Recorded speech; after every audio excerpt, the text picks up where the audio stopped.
Coming to you live from Montreal, Quebec, Canada. It's episode number 2 of The Love Show. I am your host, Jeffrey Laurence, and I'm joined by Priya. Priya? Okay, you turn on your camera now. Yeah. And Lauren Smith. Hey guys. Hi. Welcome back for another episode of The Love Show, episode number 2. And I'm very, very excited to be here. In spite of all the inclement weather, this week we suffered, but now going back to spring this weekend. And that's it. Yeah, I heard something very weird in the news. Actually, there was a YouTube about it. And you probably heard about this, Lauren. Marjorie Taylor Greene wanted to be AOC on the new Green Deal. I mean, that was probably the biggest joke of the week. Yeah, a lot of this week was not funny, but the I hate it after 12 pages is definitely funny and typical.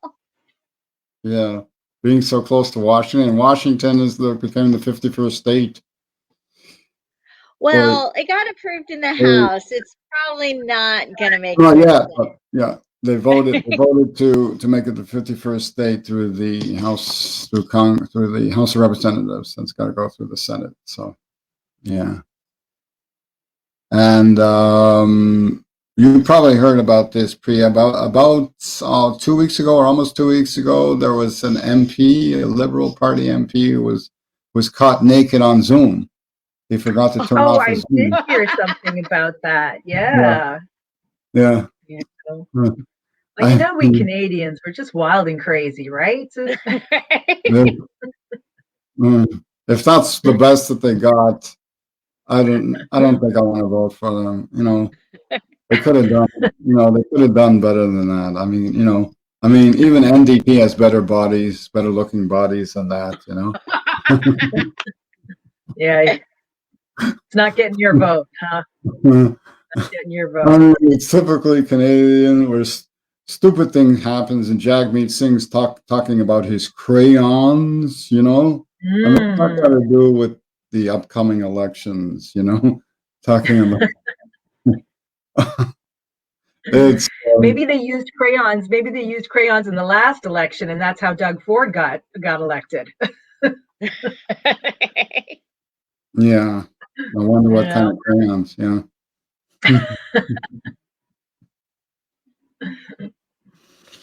They let all the K through 5th grades vote in the last election, and that's how he got in. Yeah.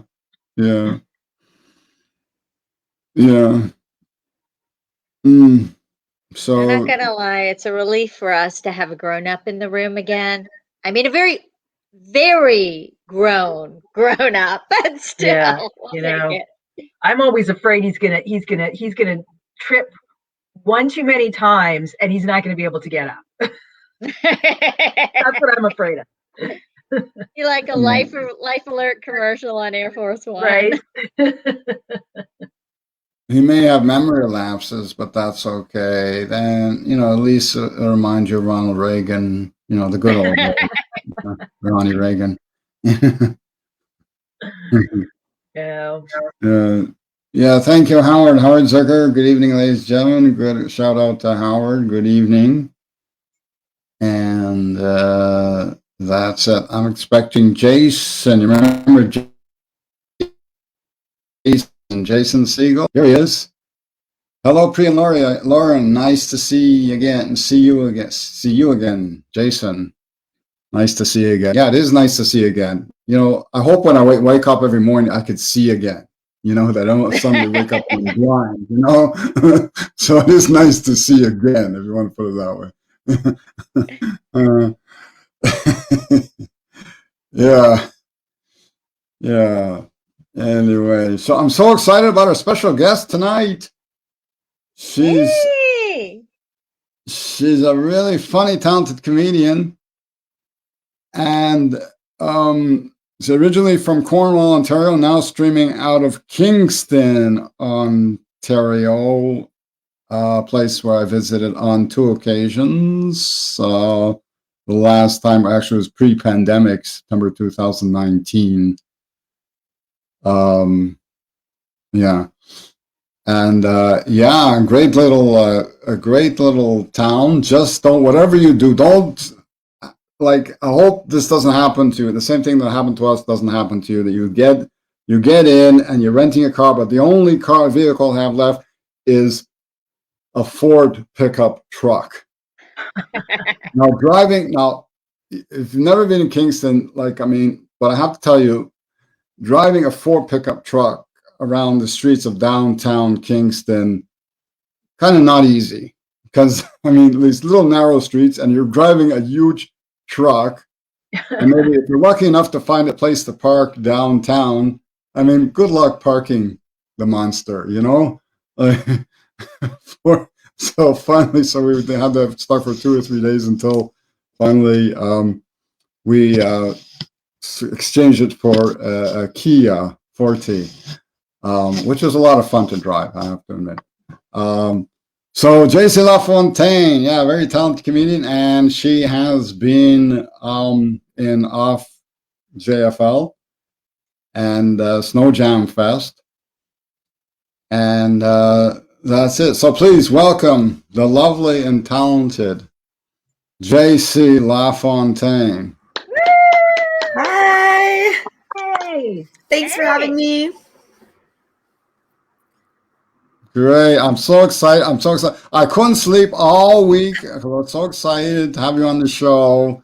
I was so excited that, like, even my dead mother of 27 years, I was so excited that she had a visitation from her. She said, Jeffrey, why are you so nervous? Why are you so nervous? No, don't tell me you're going through one of your anxiety things again.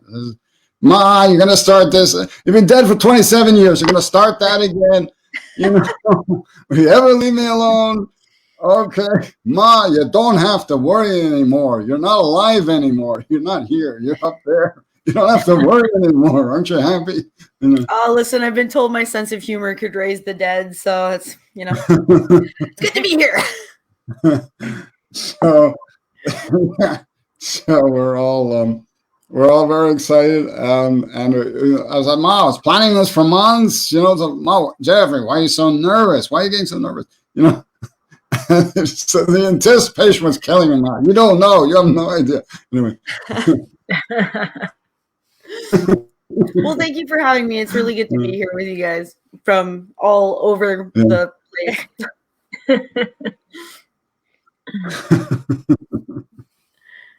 Yeah. Okay. So originally from Cornwall, Ontario, and then you moved to Montreal. How long? Since when did you move? I moved to Montreal, I'd say early-ish 2000s. Decided to go to university there and leave the okay town of Cornwall behind. It was it was honestly I definitely a decision I will never regret. I think Montreal is an absolutely fantastic city. You know, even going now with all the COVID and stuff like that, it's a little weird because it doesn't have that same like life that it did. Like you just walked in and you just had people from everywhere. It was such a melting pot of cultures and sounds and smells. Yeah. Like the food was fantastic. And now that, you know, but no, I love Montreal. It will always be it still is. The only difference is now you can't see them behind their masks. That's true, but I know, and I know it keeps us safe, but I still miss it. Yeah. It definitely is one interesting town. if anywhere in Canada, I mean, and especially for like if you want to go into stand-up comedy, that's a great place to start. Oh, for sure. If you can only pick one city to visit if you come to Canada, I will say it's Montreal. Yeah, yeah. It's got the appeal of Toronto, but not the like traffic and crowdiness. You still have like beautiful scenery if you just go a little bit outside of Montreal. So it's not the ocean from Vancouver, but you can still get some beautiful scenery and lakes and stuff like that. So yeah, go there. That's your number one destination for sure. Yeah, and cost of living is a lot cheaper in Montreal than it is in Toronto, right? At least it was when I locked my apartment down. I hear people are having a hard time now. Oh, really? Yeah, I've had my place there for, I'd say, going on 6 years now. So I am pretty good. Like, I feel like what I pay is absolutely reasonable. But yeah, I hear now people are lining up around blocks so that they could just go see an apartment that's under $1,000 a month. Oh, wow. Yeah. So I don't know. That's really interesting. Yeah. So here's hoping that, that resolves itself. Yeah, big problem in the housing costs. The housing market is shot straight up, and well, it's the same in Toronto. I mean, it's absolutely ridiculous. Little place out in the burbs in Brampton, like where I grew up. They're little bungalows going for over $1 million. You're like 45 minutes outside of the city. All you see is snow for like 6 months out of the year. And you're paying over $1 million. They won't even clean up the house for the photos they take for the ads. Like, they'll legitimately just take photos of like piles of laundry all over the floor, and they'll put that in the ad. And they're like, 1-level bungalow, roof falling down, laundry included, $4.5 million. Right. And then they get like 1 million offers for it. And it'll go like 40% over asking price because people are ridiculous. It's absurd, Wait, Priya, you live in the most expensive housing market in the entire United States of America, and you think Toronto housing is absurd?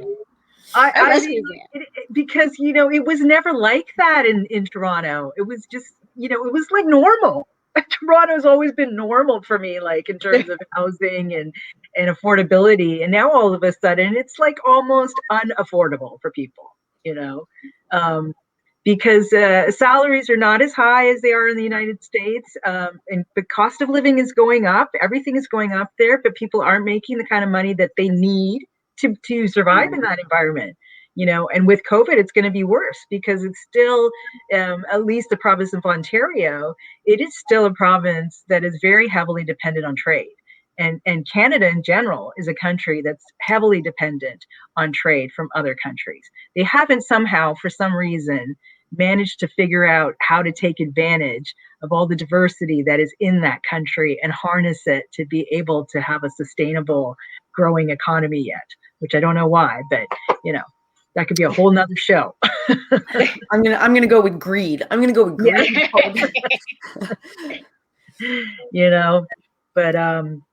But yeah, I mean, it kind of makes San Francisco look a little bit, makes it look cheap. It's like, oh, damn, it's not that expensive here. Well, the weather's nicer, so maybe after this COVID business, I'm going to be relocating to. Oh, definitely. I got it. I mean, people who come to San Francisco, it's a lifestyle choice, because it is expensive here. And your money doesn't go far, but I'm an hour from the beach. The weather is pretty, tame. Although here in San Francisco, you can go through a whole series of Mother Nature within a week, as opposed to like over several months. You leave the house wearing 5 layers and you regret it by the afternoon because of the weather here. But that's plus and a minus. So yeah, definitely. Yeah, just one of those, like, no matter what jacket you wear when you leave the house, you're wrong. You're wrong. Yeah. It's coming off at some point in the day. But I've met way more Canadians out here in San Francisco than I ever did in most of my travels around the world. So, and quite a few Torontonians here in San Francisco. So, I mean, California is definitely super enticing. It's got the weather that we really don't have here. Exactly. And the only reason we don't say Florida over Cali is because all of our grandparents go to Florida. So we're just kind of like, no, we can't party with Nana and Papa. Like, we're gonna go to the other coast. We still need to be a little cool, right? Yeah. And also, just let me be straight up. The people that are all of our crazy people also go to Florida, so we're not even pretending to compete with California. So you got all the Canadians and the West Virginians down there. It's like super saturated already. You need to spread out, But I do think it's quite interesting that, I mean, I have traveled a lot and I've lived around the world, and I find it interesting that not a lot of Canadians travel outside of Canada. Well, I do. I've only ever seen 2 of my provinces, but I've seen 8 other countries. Wow. So like I don't know. I figured like I needed to get away from the snow and just like the whole Canadian like secludedness up north. So I did go to England for a month where I did like an arts tour. I did 6 months in Paris where I studied, and then summer in Ireland, went to Germany and stuff like that. Mm-hmm. To be honest, I do like, not that I regret any of it. I missed out on traveling this country though. And now that I can't really go anywhere, I'm like, what if I never get to? It's my home. I feel the same. Like, I only know Toronto. I've never been to Montreal. I've never been to Ottawa. I haven't even traveled anywhere else in Canada, but I know way more of the rest of the world than I do of the country that I grew up in. And I do feel bad about that. Once COVID's over, it's not too late. That's right. That's right. Yeah, I'll help the Canadian economy out and start putting some money back into it for you. Just bring everybody from San Francisco. Everybody's gonna love Montreal. Just bring them all. Bring the whole state of California to you. Yeah. Just leave Newsom there, though. Just. Well, I don't know I don't know what's worse, Governor Newsom or now. Jenner. Yeah, who wants to run? Okay, so listen. Yeah, I'm thinking you don't want Caitlyn Jenner either. I just hope the slogan is "Change is possible." Change is possible, but very expensive. I don't know. Like, I mean, Arnold Schwarzenegger did a good job, and he was like a celebrity. Well, and I mean, good job. Look, he's out of the news. He really helped out the disenfranchised, right? Helped out his maid a lot. Yeah. See, like in Canada, like until we knew your politics, but not really like all of the little things until the last election before Joe Biden, where we kind of started paying more attention to every little thing that was going on there. So for me, like Arnold Schwarzenegger was like, yeah, he kept out of the news other than just like the personal Bill Clinton style stuff. Right. So I was like, I'm okay with that. Like everybody's got a person. Everybody's got an illegitimate representative that was caught smoking weed and having a threesome with her intern or something. Like she deserves a promotion. She didn't deserve to step down. Like she was honest about it. She owned up to it. It's her personal life. Like nobody was harmed in the smoking of this pot, like I feel like during the Trump years, Canadians probably felt like they were living in an apartment above a meth lab, like what the hell is going on down there? Look, I won't lie. There were days where I was like, is he going to oopsie daisy hit like a nuclear button or something? Or, like, I don't know, especially after our prime minister kind of snickered about him behind his back. I was like, oh shit. Like, were you thinking of our best interest at this point? But you know what? Honestly, it in terms of getting to know like our neighbors from the South, I really got to hear a lot of Americans when I was traveling there pre-pandemic. and just hear different points of views from people who were either not pro-Trump but voted for him. And it just, you know, you grow your it's no longer, sorry, a generalized idea of an American. Like you come to realize that there's just so many, like, we're not just the people who say sorry. You guys aren't just the people who elected Trump. Many people were pissed. Many people regretted it. Many people wanted to leave, you know? So it's, it allowed us to build a bridge of some sort over the wall, a bridge over the wall. Yeah, like a ladder, an escape ladder. Yeah, you know, throw us down some rope. I was like, help us get out of this hell. I was talking about comedians coming to Montreal, and Ricky Smooth Morris is a very talented, funny guy from PA, from Pittsburgh, PA. He's the man from PA, and he's a fan of Montreal, and he is like dying to come to Montreal. His life's ambition, his life dream is to come perform in Montreal. Wow. Well, listen, I mean, I hope the clubs recover. As far as I know, they have one remaining club. Oh, wow. But it is going to be one of the best clubs that you ever perform at, ever. Yeah, right. Like, it is the Comedy Nest. Shout out to the Comedy Nest. The owners, the staff, the people that they book, you'll feel at home every time you go, like every time. That's great. So what's going to happen with the Just for Laughs festival and, you know, Last Comic Standing and all that stuff? Listen, I know that I think Osheaga just canceled their 2021 festival this week. I'm going to assume, if anything, it might go virtual. It might last year, I think they did a drive-through. So they might try something like that again. Yeah. I don't know. We're definitely not anywhere on par here in vaccination for us to receive big groups of people like that for festivals. Right. Yeah. Unfortunately. Such a shame. Such a shame. Yeah. Yeah. We definitely miss it.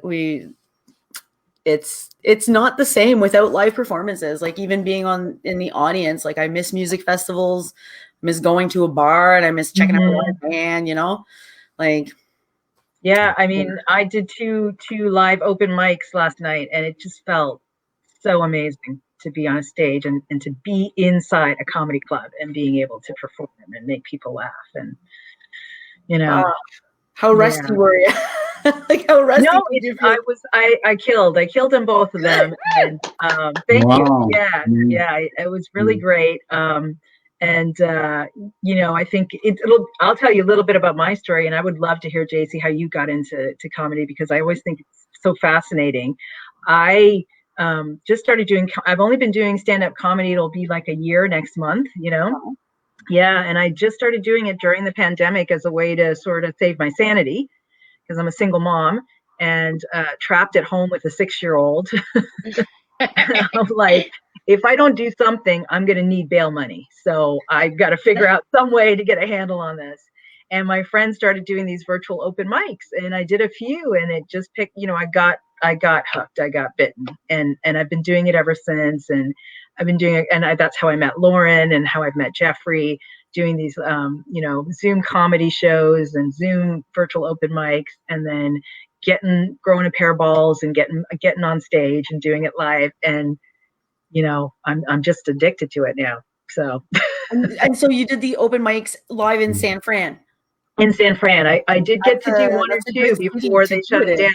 So, you know, but I also act and stuff, so I'm comfortable on stage. I don't have a problem with that. But I mean, I think stand-up comedy is a slightly different beast.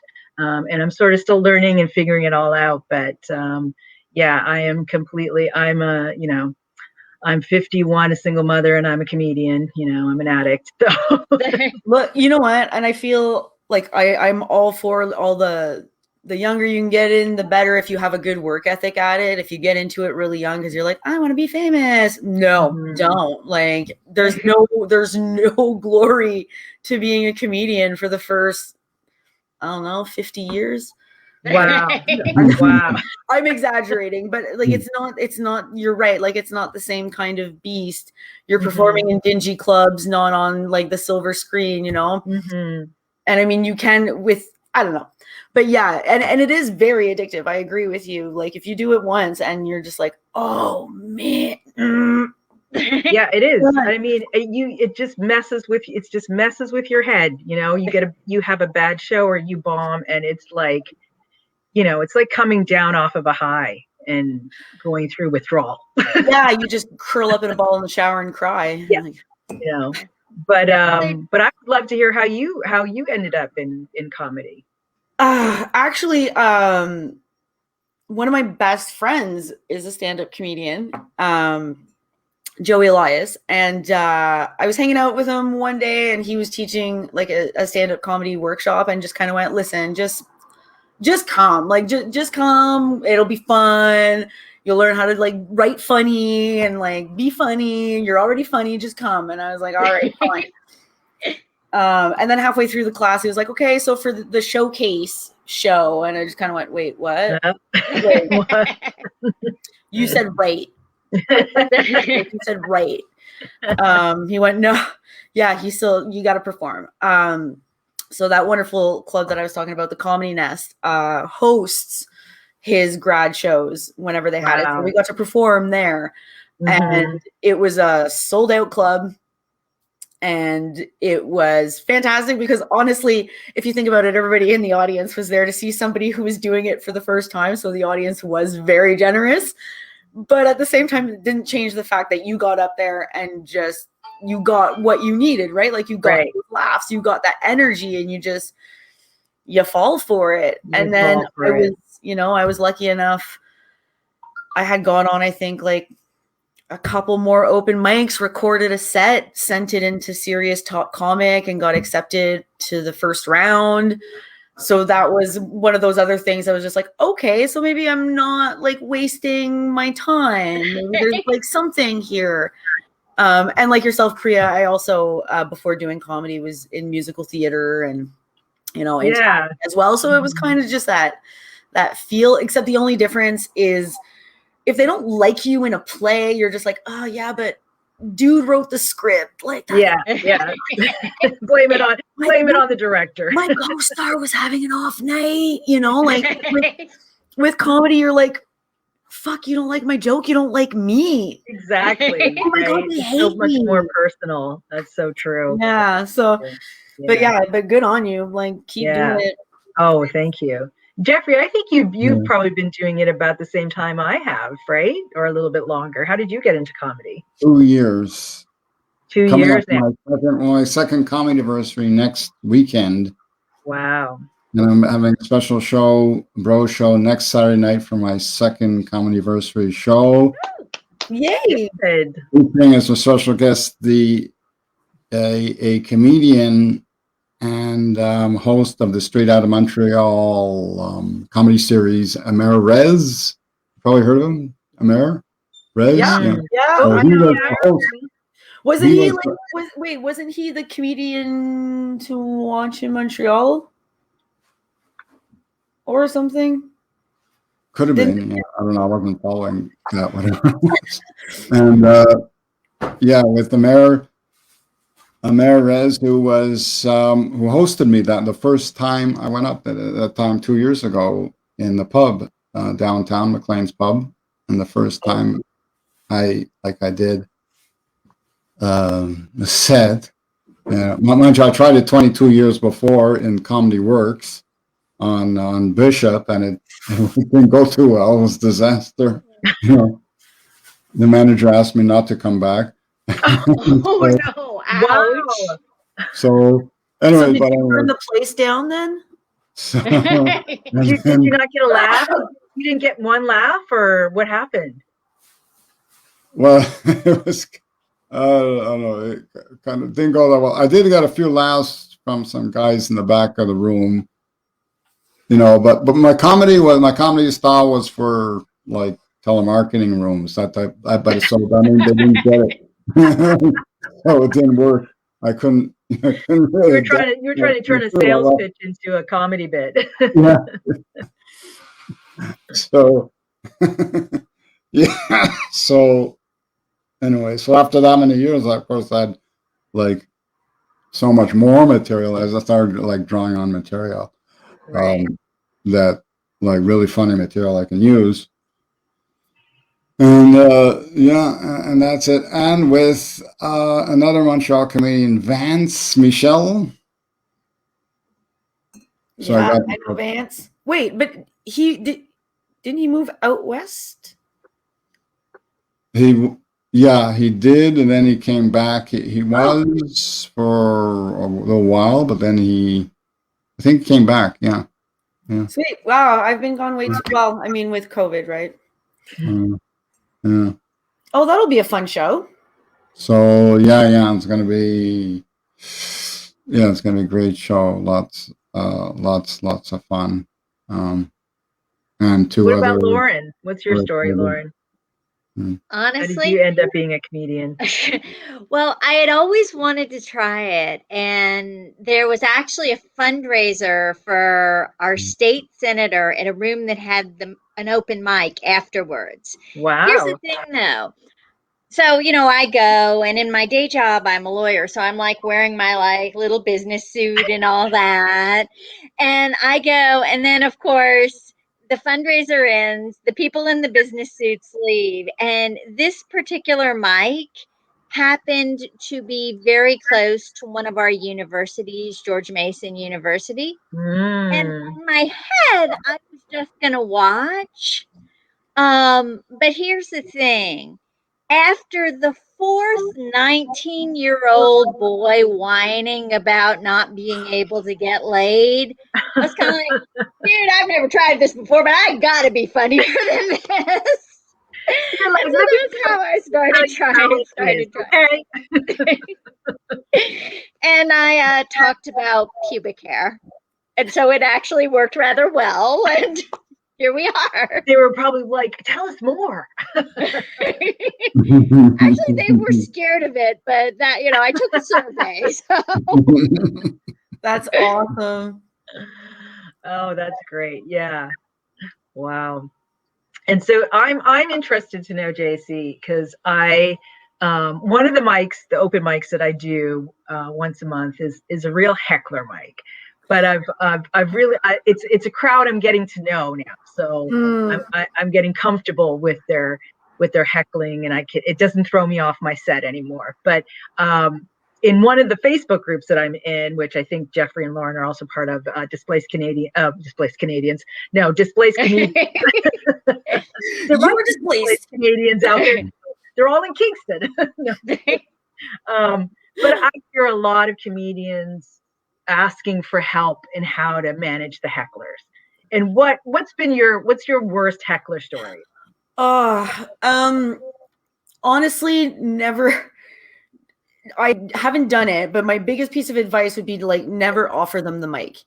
Like never, like, never say, well, if you're so funny, why don't you get up there and do mine? Because you don't want to be that 1% chance where he actually is going to go up and be funnier and do better than right. I don't know. The worst heckler story I had was I was at the Comedy Nest, and somebody stood up and started screaming that I wasn't Jimmy Carr. Or no, sorry, not Jimmy Carr. I wasn't George Carling. They're like, This isn't George Carling. Where's George Carling? And I was just like, wow. So like the first thing that I was just gonna be like, yo, first of all, like, one is dead, two, I'm a woman.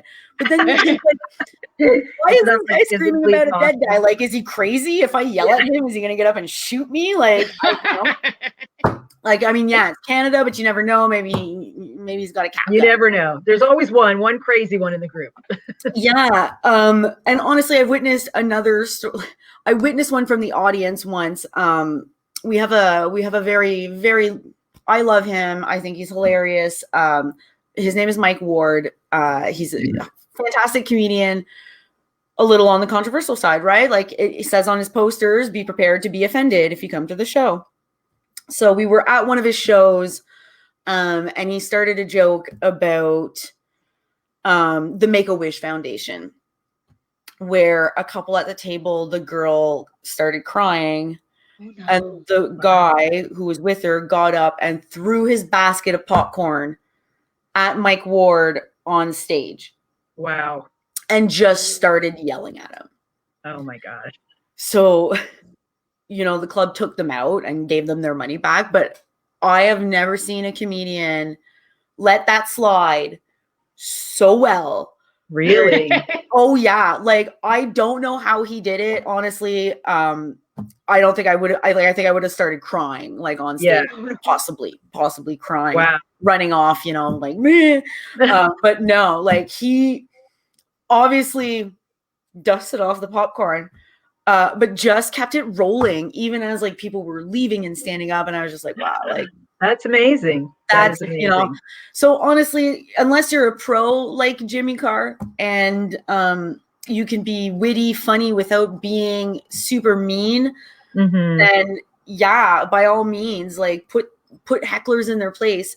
But if you ever let them have that upper hand, like you're done. That's just going to kind of derail, and it's also not fun for the audience, right? Like if it's a fun type of heckle, then yeah, the audience can sometimes get into it. But when it becomes like an attack, people are just like, well, like I'm kind of here for jokes. Right. Yeah, they paid for a show, right? They came to see. They're already in a show mindset. They've come to see the show, and so that kind of it breaks the momentum of the show, and then they're like confused. What are we doing here? Like, do I get my bell and go, or do I order another drink and wait for the fist fight to come out? Which I haven't seen yet. One of these days, it's on my bucket list. See a comedian jump off stage and punch someone in the face. Right? Yeah. I have a question, JC. Yeah. I feel like as like some of the male comics that I perform with are very sort of aggressive in their interactions with the audience, but I don't really feel like an audience wants to see a woman be mean. I don't think they're ready for that. And I feel like you have to respond differently. What are your thoughts? Well, one, I agree with you. There is, unfortunately, definitely still a double standard in what people expect in comedy, because even before you open your mouth, if you walk out there as a woman, people already have that idea women aren't funny. So you're already going out there with a disadvantage. Like you're already going out there and your first thing isn't to like just crack a laugh, it's to win them over. But you also have that kind of extra step, like if there's a couple in the audience, like say it's a man and a woman are on their anniversary, the first person you got to win in that couple is that woman, because if you win the man over first, she's gonna be like, bitch, don't laugh, like don't laugh. Don't flirt with my man. Yeah, so my biggest thing is when I go out there, I want to be best friends with all those fucking women in the audience. So yeah, you don't want to be super in your face and aggressive and mean unless it's to men. Right? Interesting. Like, you can come out and not go pro-feminism like per se, but in sort of coming out and saying like, us women and men kind of deal. You might lose the men for the first joke, but if you get their women, then guaranteed the next joke, if you're funny, they'll come back. But it's unfortunate. Everybody will end up finding their own tricks eventually, because it's never the same too. Like every crowd is different as well. But the constant is that the minute you walk out on that stage as a woman, I guarantee that like a 50 to 60% of that audience in there is going to be, yeah, I don't think women are funny. That's so already, wow. You got to start by like bringing it off the bat, right. without being too aggressive, because then they'll just be like, oh my God, it's Hillary Clinton. Like, stop. Right. And I guess along that line, like, what do you think about I hear a lot of stuff about misogyny in comedy and the relationship between, male and female comedians. I feel like I'm just sort of being let into this little this little club of male comedians now, because they're seeing me at the same mics, and like yesterday I just got that, that comedian nod, like, and I'm like, so I feel like I'm starting to pay my dues, and they're finally letting me into the man club. But have you experienced that in your comedy career? I mean, I was pretty lucky. I feel like the community in Montreal is pretty diverse and pretty accepting altogether. Growing up, I've always been sort of a tomboy, so I've never really had a hard time making friends with men. However, I have noticed that because a lot of the guy comics will hang out together after like club show hours, they'll tend to kind of book each other on each other's shows kind of deal, or there's always still that little leg up. Or again, a lot of bookers are still in that old mentality of, well, women aren't particularly funny, but I need to have like one on the show. You need to have the token female comedian. Yeah, but like never would you see like male comic, woman comic, no, male comic, like, but so it is changing. I mean, like every other part of the industry with the Me Too movement, things are coming to light, and it is continually evolving. So hopefully by the time, pandemic is done and you get more into it, you'll see maybe less of a crapshoot than some of us have seen. But in terms of personal experience, I can honestly say I've been extremely, extremely lucky. I've never made to be felt uncomfortable in a situation. I never thought that I was booked with an ulterior motive.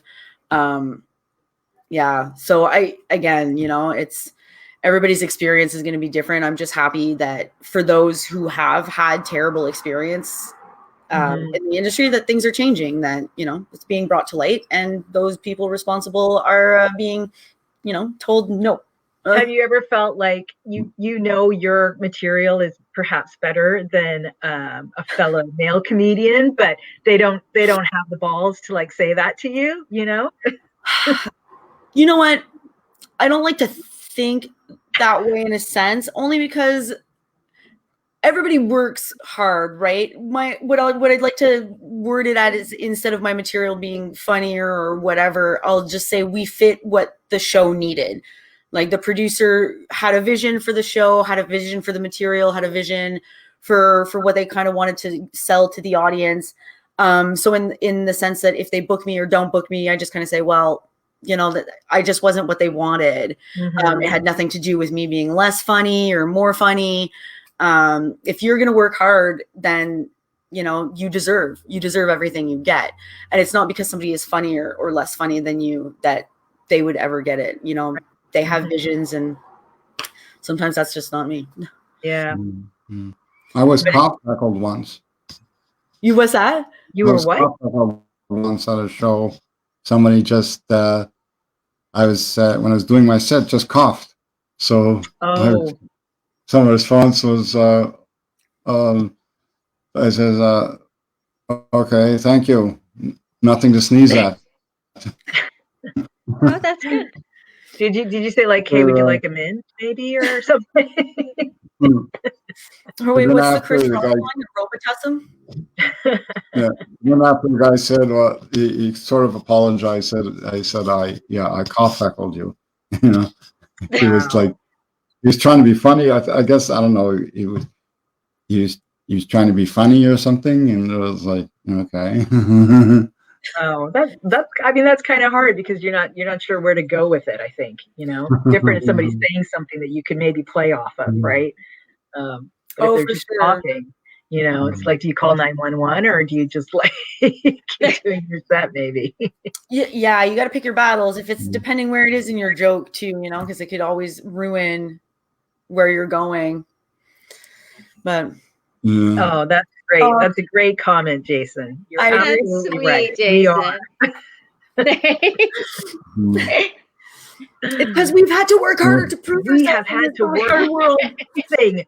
Well, that's because I pick very funny women. Everyone's got good taste. What can you say? Well, better material. So, JC, you said earlier that when the show was rolling, we should ask you about the South Bend Comedy Festival. So I was part of the Mommy, Mary, and Joseph Comedy Festival back in, I want to say 2018, in Fort Wayne, Indiana. Fort Wayne, sorry. And, oh man, first of all, the festival was so much fun. Like, they had some really interesting kind of concepts. Like, one of the things was like a comedy bingo where every comedian had like 2 minutes to go up and say whatever jokes, and every audience member had like a bingo card where if a comedian joked about their penis, like, you got to like, check that off. So it was like a comedian bingo, and you had to go with the jokes. They also had showcase. So did you joke about your penis? No, I have female orgasms. What was? Yeah, that's what it was. That was my bingo thing. But anyways, the organizers were darling. I remember getting in, and I coming from Canada, and I think this was in April, thinking, oh my God, it's spring. I'm going to pack a spring jacket. Indiana, like, Indiana sounds hot, like Indiana Jones, desert, like, right? Oh, no. So no. It was rainy and it was cold. So I got there, and I took an Uber down to where my Airbnb was, and he was interesting. He was very pro-Trump, but very polite about it, and just kept wondering, like, how come Canadians let in all the immigrants? And I was like, well, like, we have, we have laws and stuff like that, but yeah, if you need help, we'll hook you up. So, anyways, so that was one conversation, was like a Trump immigration in the Uber. And then I went to the bar across the street from my Airbnb because I was a little early. So I had a meal, and I talked to the bartender there who had crazy student and healthcare debt. Oh, so that was my first, like, super anti-Trumper in Indiana. And that was a very fun lunch as well, because then the bar got involved, and like, I was just meeting everybody for the first time, and everybody was super, super friendly. We were all buying each other rounds of drinks, getting to be friends. So then every night of the festival, I ended up meeting new people as well, and it was fantastic. Everybody was really nice. On the last night of the festival, it was probably the first experience where I was like, oh my God. I didn't have access to my Wi-Fi, so I was trying to run from one show to the next, and I was asking strangers for directions. And for some reason, everybody kept pointing me in the wrong direction. Oh no! Until finally, like, somebody was like, "Oh, like, it's back that way, like, quite a bit." So I started running back in the other direction, where I tripped on the side of the sidewalk and just, like, Superman dove down the sidewalk and just, like, slid, where I had, like, an entire, like, dirt body, ripped pants, like, you look like roadkill or something. Pretty much, yeah, exactly. I was bleeding from the knees. No. So this car stops by, rolls down their windows, and just goes, "Ha ha!" and drives shit! Oh my gosh! Oh my God! Like, what? And then, anyways, to get over that, we had a fantastic rap party with the comedians. We stayed out and partied a little too late. And then we were at the bar. As we were leaving the bar to go to an after party, there was a really big, like, I'm talking like 6'5", Duck Dynasty looking fella who was just like, I love to fight, like, just nonstop, right? So one of the skinnier, shorter comedians was like, "Stop, leave these people." And I was like, "Oh my God, please don't, like, please don't." So he's like, "Want to take it outside?" And the others are like, "Yeah, I want to take it outside." I'm like, "Oh my God, So I was hiding behind posts outside, and I'm just like, "Stop it." She's like, stop. So like, you're like a heckler. So the big guy just kind of walks across the street and he's like, fine. And he gets down on the ground and just grabs his feet and just starts panda rolling in the grass in the middle of the rain. And I was like, okay, is anybody seeing this? Like, this is hilarious. So then, so we took that as like, we took it out of our chance. We all left. So then we went out, we had a few more drinks at the Airbnb, super irresponsible. I had to be at the airport for 8 a.m. So 7:15 a.m. I wake up and I was like, oh my God. So I called an Uber. Thank God Fort Wayne is tiny. Wow. Just kind of took my stuff and went into the suitcase, got into the Uber, got to the airport, tried to do the online check-in, and the woman's like, you're too late, but hold on, we'll call the plane for you. And I was like, okay. Oh, wow. They called the plane for you? So yeah, so she calls the plane. A long time I've got another one here. So she's like, let's go to security. And at this point, like, I didn't have room for my blow dryer, so I'm running across the airport holding my blow dryer. And I'm like, it's not a gun. It's my blow dryer. I swear it's not a gun. I'm just like running through. I get to security and I go to put my luggage on. She goes, no, darling, you're late. Just go. Oh. And I was like, okay. So wow. Through security with my blow dryer, like, get upstairs and I don't see anybody at the gate. So I'm like, oh, phew, I'm early.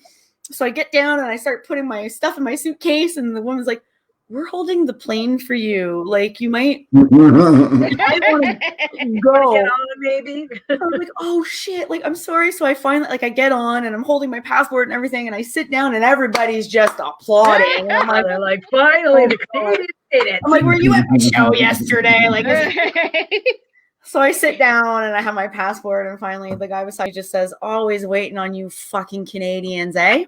And I was like, haha. But oh yeah, like I mean, that's just like the tip of the iceberg. Like, the friends I made there, the people, like, were fantastic. And honestly, like, I'd go back to that festival in 2 seconds. 2 seconds. Other than the people that laughed at me, like, they were really friendly. Okay, wait a minute though. Are you saying you'd go back in 2 seconds because you're in lockdown right now, or is this real?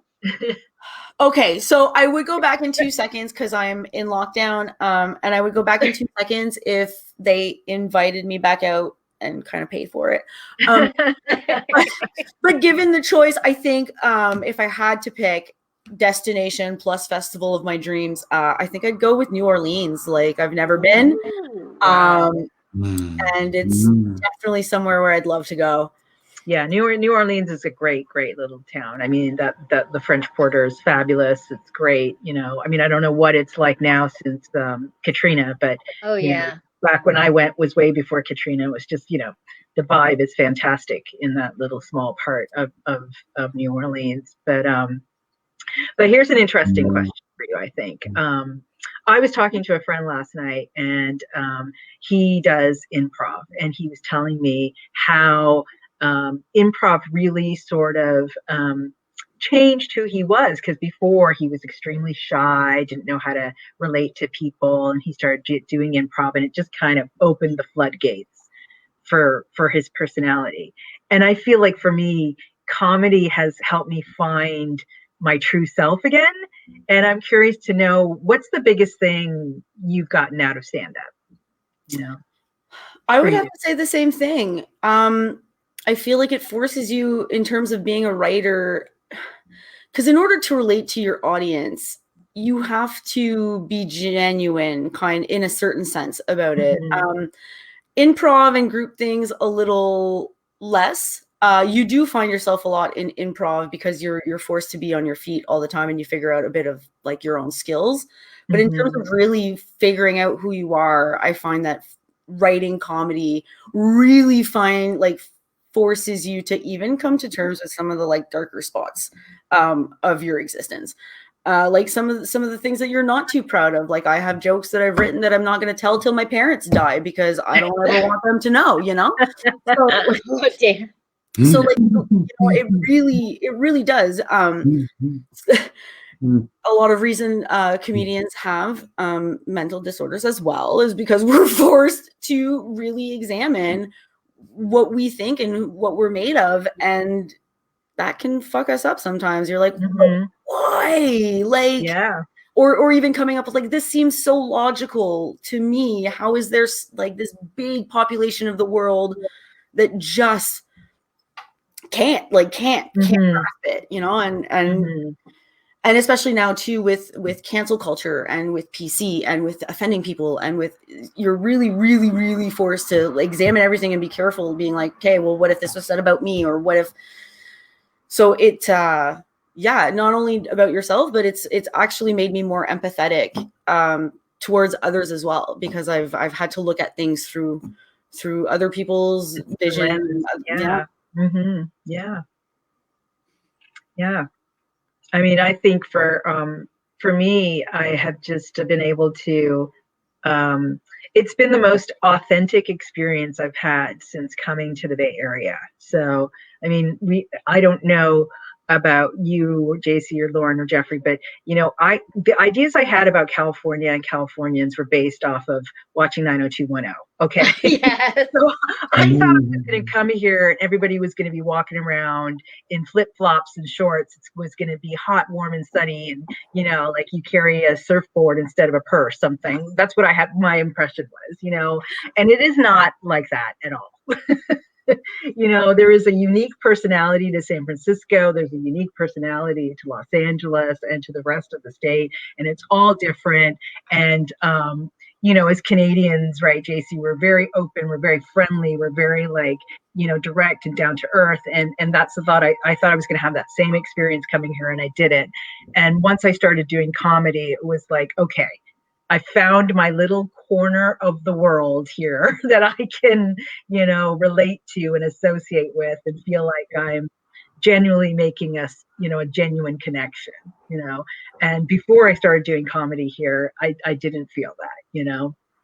So I hope that doesn't change your mind about coming to California. There's still a lot of great things. Oh God, no.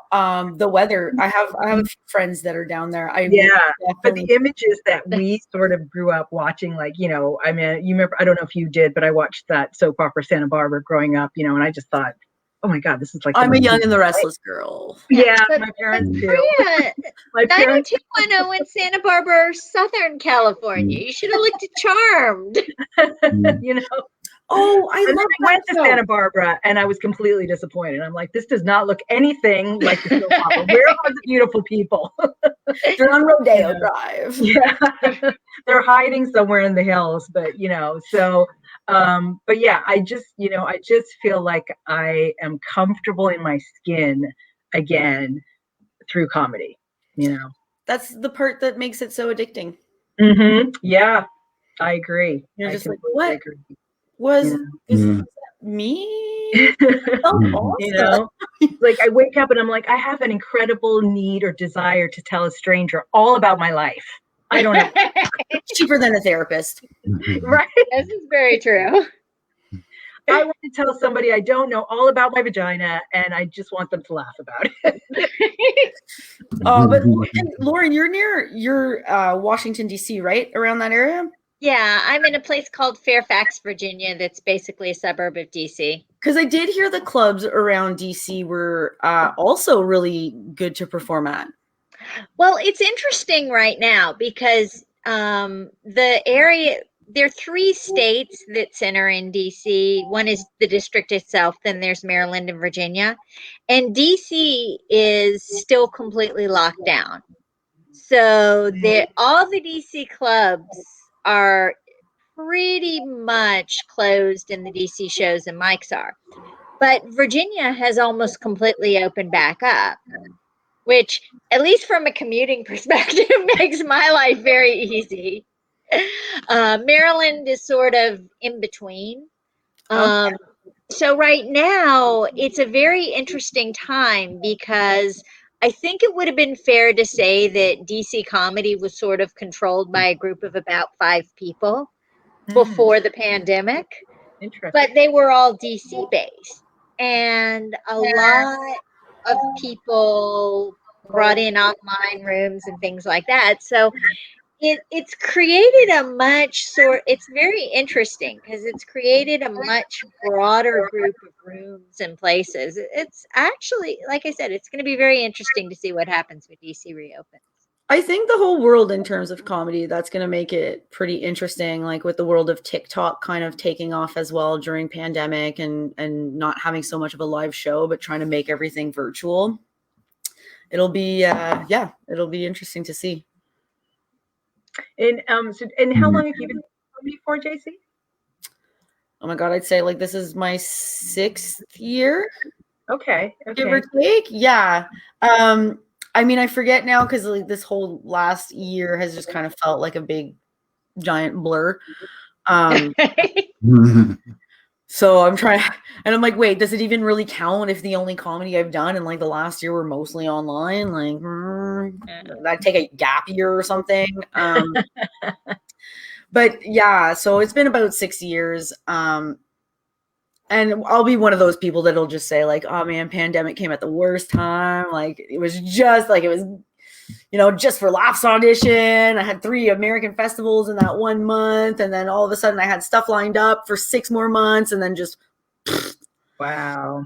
Yeah. So. And so where do you want your comedy career to go? Where do you envision yourself going with comedy? Honestly, like I'm so open about like I kind of like just performing. Like I love the comedy, I love the writing, and yeah, I'd love that to generate enough income to survive. But I know obviously like I still need the acting for the money because that pays a lot more. And then I also do radio and like I try, so long as I'm reaching out to someone somehow is how I kind of see it. Like, hey, motivational speaker. Hey, debater. Hey, I'm going to be fucking president. Why not? Kanye can run. Maybe I can too. Okay, Donald Trump was president. Anybody can be president. Yeah. God. Did he ever show his birth certificate? Are we sure he was American? Because if he wasn't, then I'll definitely run.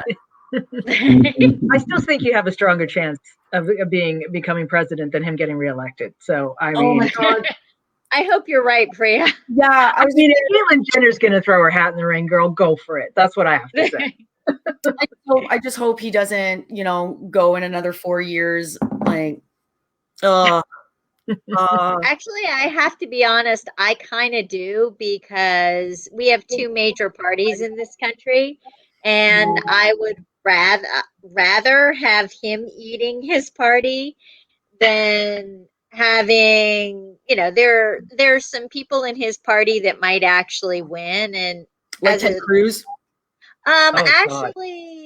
Nikki Haley is exploring running. Oh no! And if Nikki Haley runs, I'd really rather have Donald Trump as the opposition than Nikki Haley, to be honest.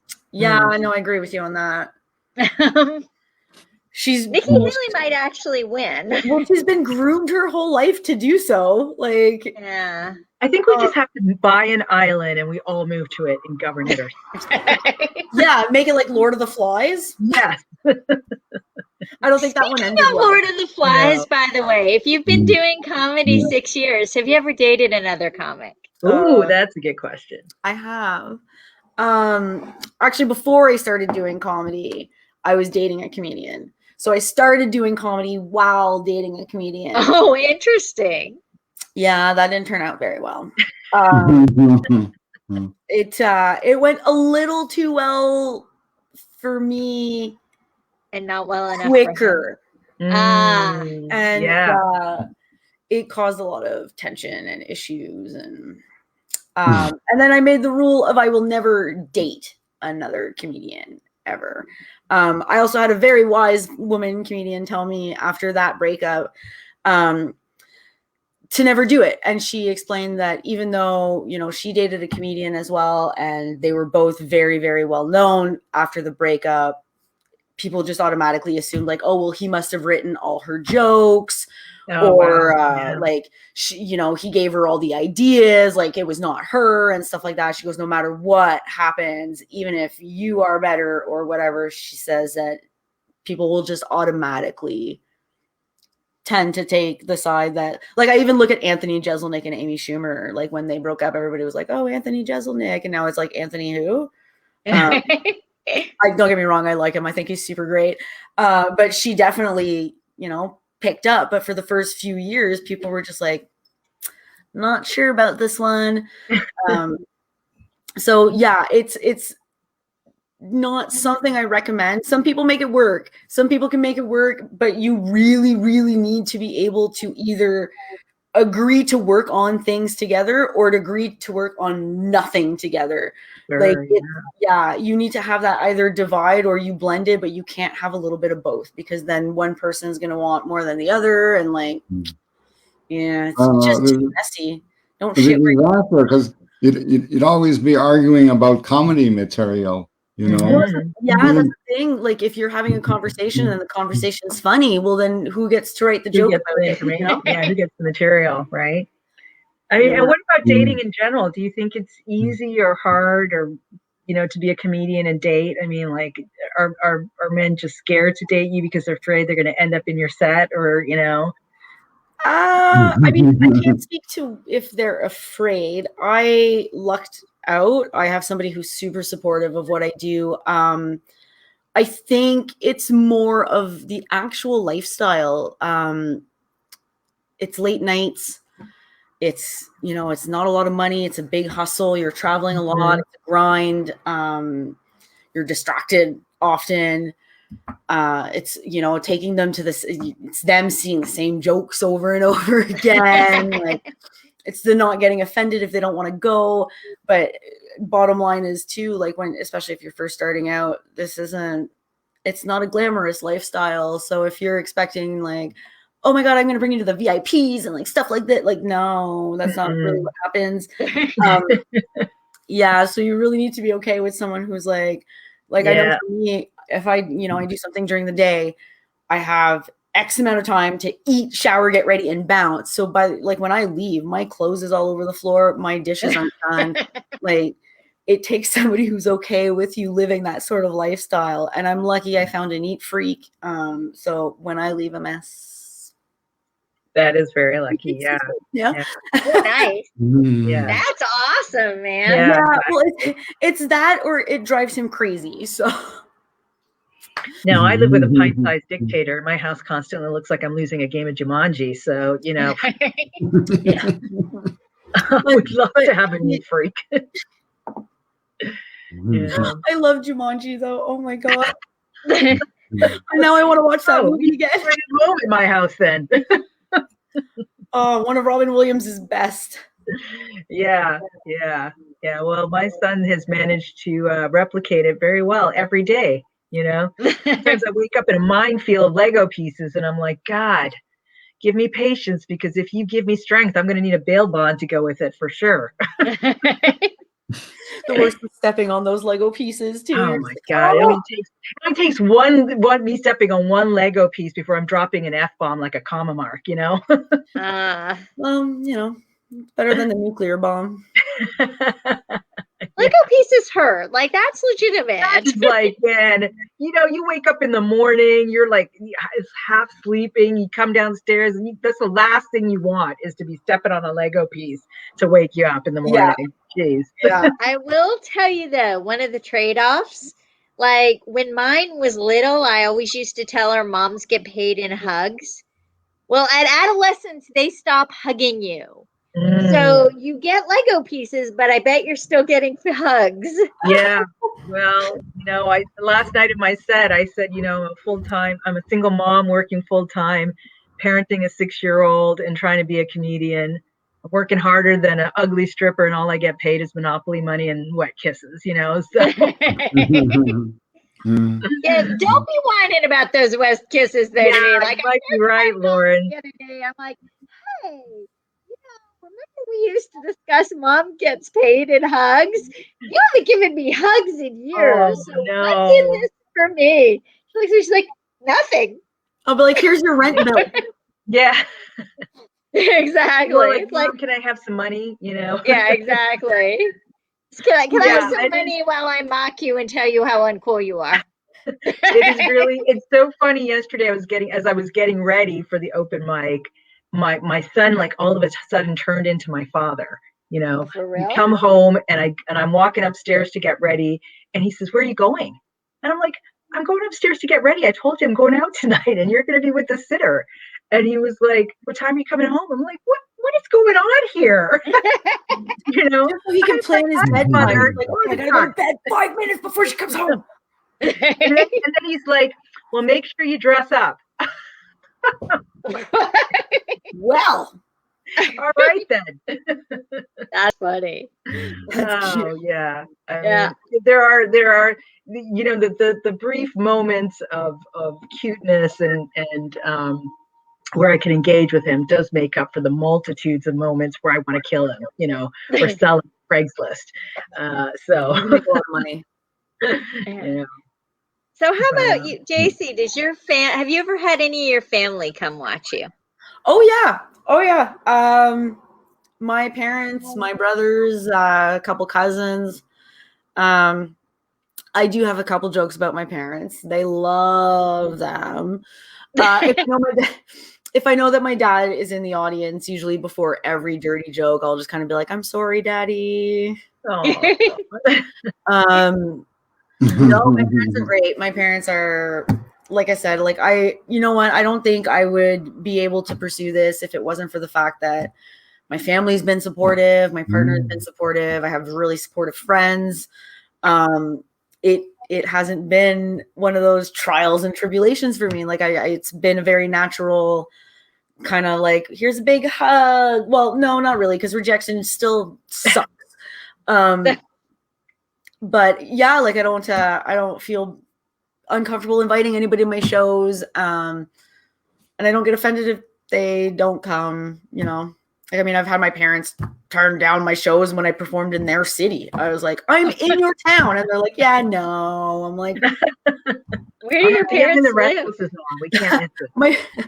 My parents are in this small town of Cornwall, Ontario, which is I'm trying to compare it to, like, think about like little town Nebraska, like little farm town, where everybody's business is in a house, Yeah, my parents live in Caledon. In Caledon, which is way, I don't know if you've been in the Toronto suburbs, but it's past Brampton. It's well out there by Georgetown. And did you watch Schitt's Creek? I did watch it. So it was filmed like one little town over from where my parents live. Yeah. So I know exactly what you're talking about, although Caledon has kind of boomed and turned into a whole city, but before, when they moved there, it was still titled the Township of Caledon. Oh wow. It wasn't even a city yet. And now it's boomed. And now so now it's a city. But it still feels like farmland to me every time I go there. Well, especially after San Fran, like yeah. I'm sure Canada feels like farmland to you after being there.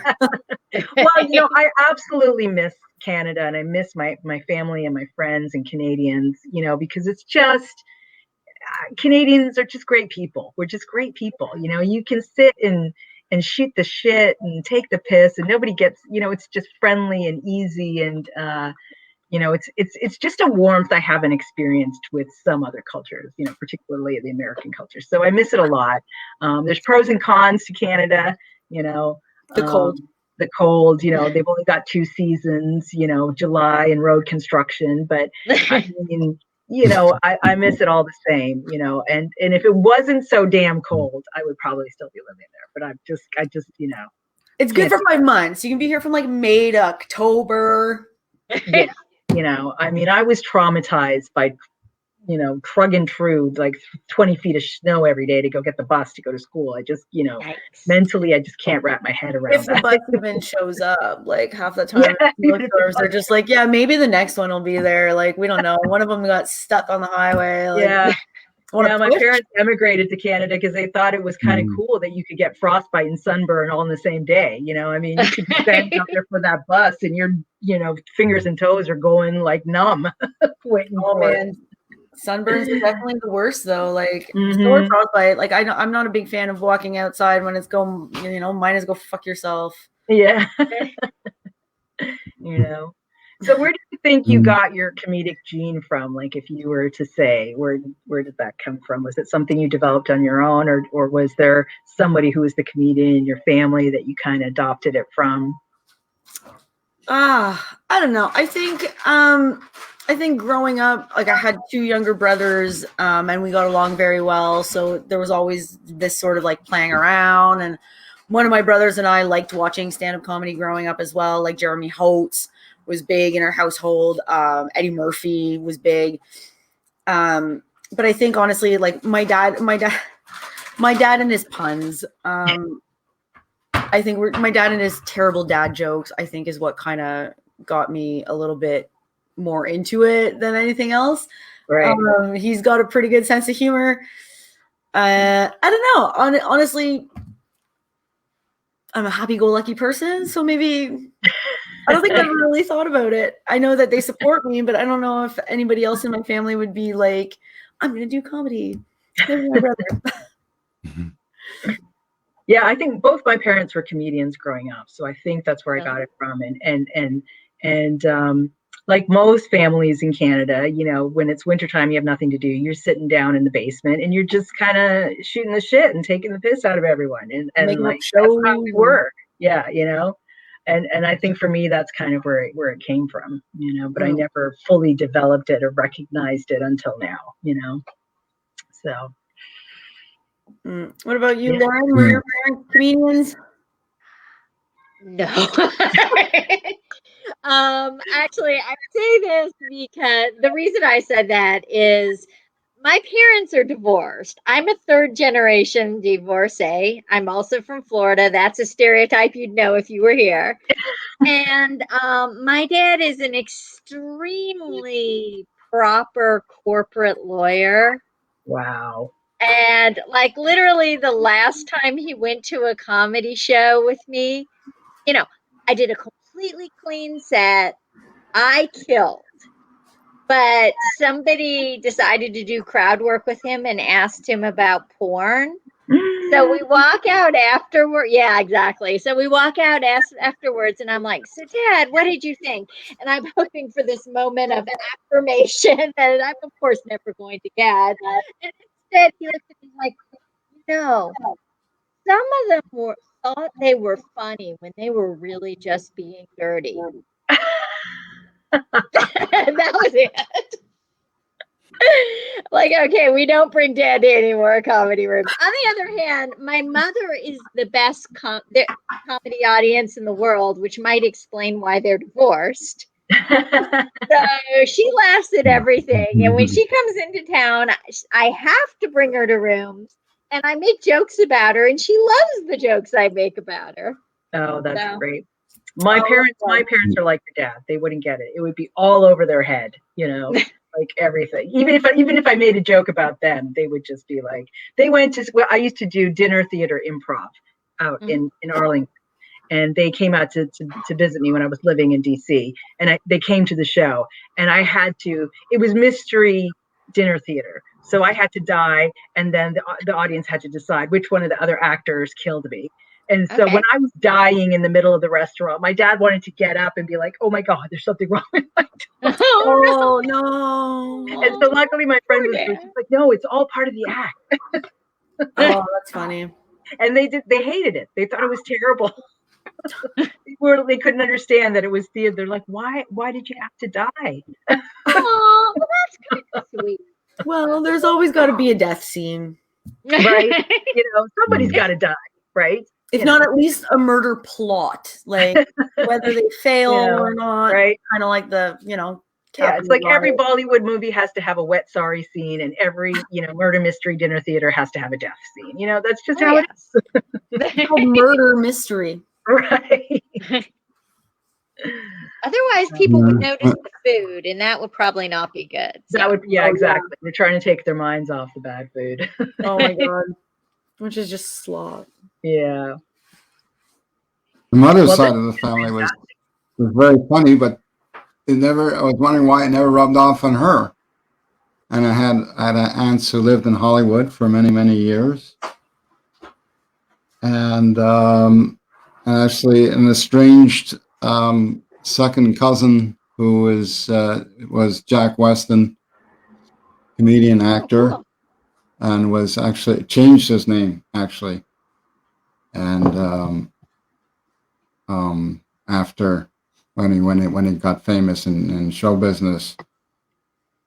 And but my aunts were hilarious, you know, and my aunts and uncles are very funny, very funny dysfunctional family.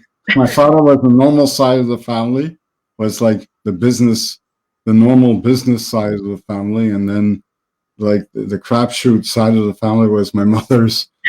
I mean, there were more of them, so I mean, you know, with more children, more things that can go wrong. So more cousins, and I didn't meet over 95% of them, and you know, I kept on asking my mother, "Why don't we go to California to meet my long lost cousins?" You know, she says, "Jeffrey, I'm afraid that wouldn't be possible. I don't know which penitentiary they're living in." And there's probably quite a few there. Yeah. So it was it was like kind of like that, both like funny, like strange, funny, sad, and screwed up, and you know, a whole, you know, if it would be a dramedy, if it was made into a movie, it would be a dramedy. Oh, those are the best movies. Yeah. You could say you had a whole spectrum of different personalities. Yeah.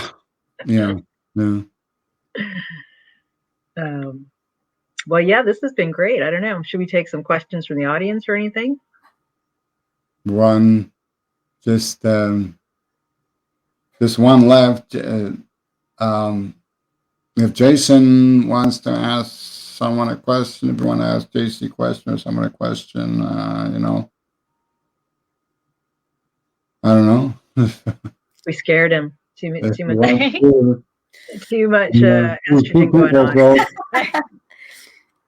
So we have to scare up some viewers here. So anybody who wants to ask a question, add it in, write it into the comments, and we'll talk about it. We'll answer your questions.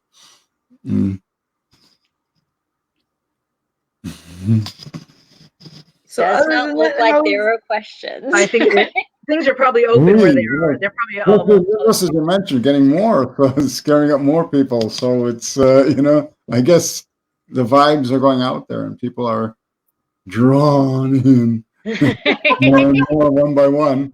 You know.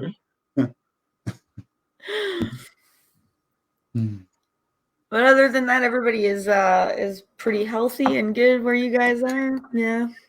Yeah. Even with America reopening, did you get your vaccine, JC? Are you vaccinated? I am patiently waiting for my turn. Yeah. No, I've got my full viral load now. Oh, congratulations! Did you get your pick? Like, did you go? Yeah, they asked. I did the Johnson & Johnson one and done.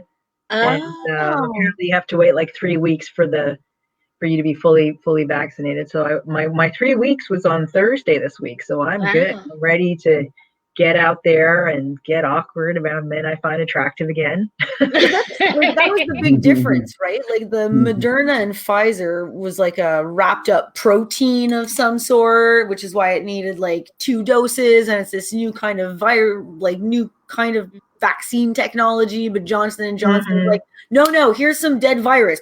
Take it. Yeah, here you go. You're good. Yeah. You know, this is probably going to need more than 1 dose later on. But, you know, I was just glad to get 1 shot and get it over with. I know some friends who are getting their second Pfizer shot, and you know, they're having kind of like, you know, uncomfortable side effects, you know. Or but I guess it's like Lauren said too. I guess if you're prone to blood clots, you don't really want to jump on Johnson & Johnson vaccine. Really, kind of be like, oh, you know, I think I'm a Pfizer through this shit, you know. Yeah. I mean, I think those situations were quite rare. It's the same as like your birth control. If you're prone to those kind of things, you're not gonna be like, yeah, give me a birth control pill, right? You need to know your medical history. So I think, I think that it's not going to be a common occurrence. Look, so long as they're not injecting bleach, I think they're okay. Yeah, right, exactly. Yeah, so I feel pretty good now. I feel I can get out there, maybe swap some saliva with someone. Just make sure they also had the vaccine. Yeah. Anyone who might be interested, It'll be the new thing on like Plenty of Fish. It'll just be like vaccinated. Yeah. Let me be really straight up with you. If you have just started doing comedy and you're a female comic, unless you have a no comics rule, everyone will be interested. Am I right, Casey? Yeah. Yeah, you pretty much have your pick of your litter. Yeah, I'm thinking of changing my Tinder profile to Canadian and vaccinated to see if that maybe might open up my options. I'm gonna say yes. Yes, right? Because every Republican that is mad that Donald Trump lost is gonna be like, "Can we move to Canada with you?" Exactly. No, actually, you know what? They would never leave America. They would never leave. They would never leave America. Nope, we're stuck with them. Right. Yeah. I mean, Canadian passport is one of the most desired passports in the world. So look, I've got a lot going for me right now. You could sell that with the kid on the black market for double your rate. Yeah. I mean, I could put my son and the passport on the black market. Get a twofer. Yeah, call Elon Musk and tell him you'll be richer than him now. Yeah, exactly. Be like, sorry, I sold my kid and my Canadian passport. Move over, Tesla. Mm-hmm. That's right. I don't need no car factory. Screw Elon Musk. Anyways, Mr. Memes thief. Yeah. Like, you have all the money in the world, but you can't hire somebody to write your tweets. You got to go and steal other poor comics' tweets. Like, come on. Oh, yeah. All right, Jeffrey. Yeah. So I'm keeping my Canadian passport in the drawer. I'm hiding it like if you had like silver or gold, like gold. Like you never take it out, you just keep it, but you have some comfort and happiness to know that it's there somewhere in case you need it. Like you're gonna it's there if you need it, right? Yeah. If you ever have to leave the country because you're being hunted by the FBI. Yeah.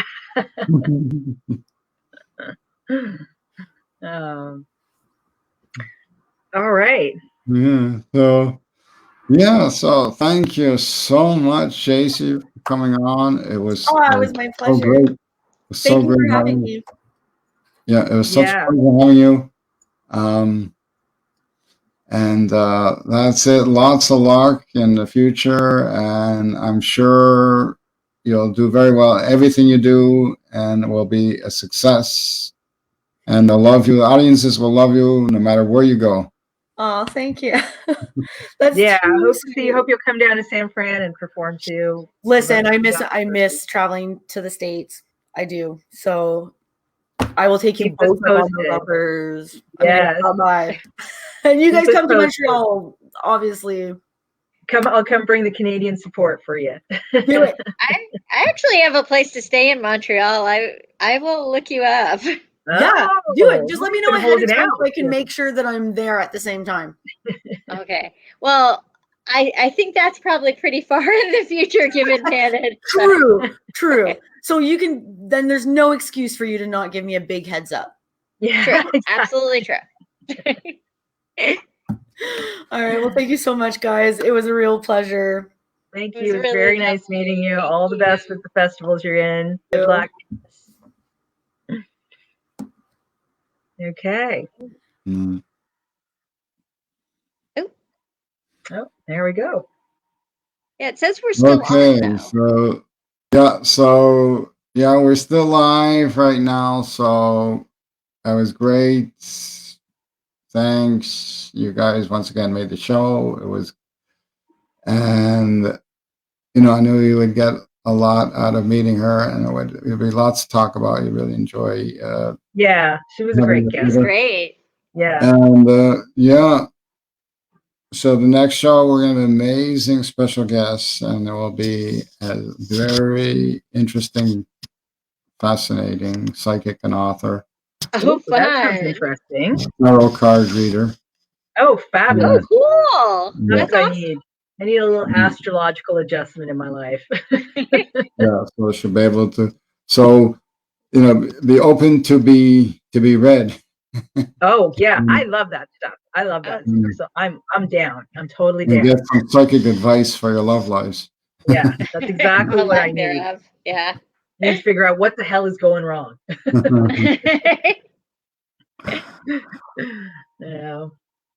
How do I stop playing with my Buzz and Woody toys and get a real one?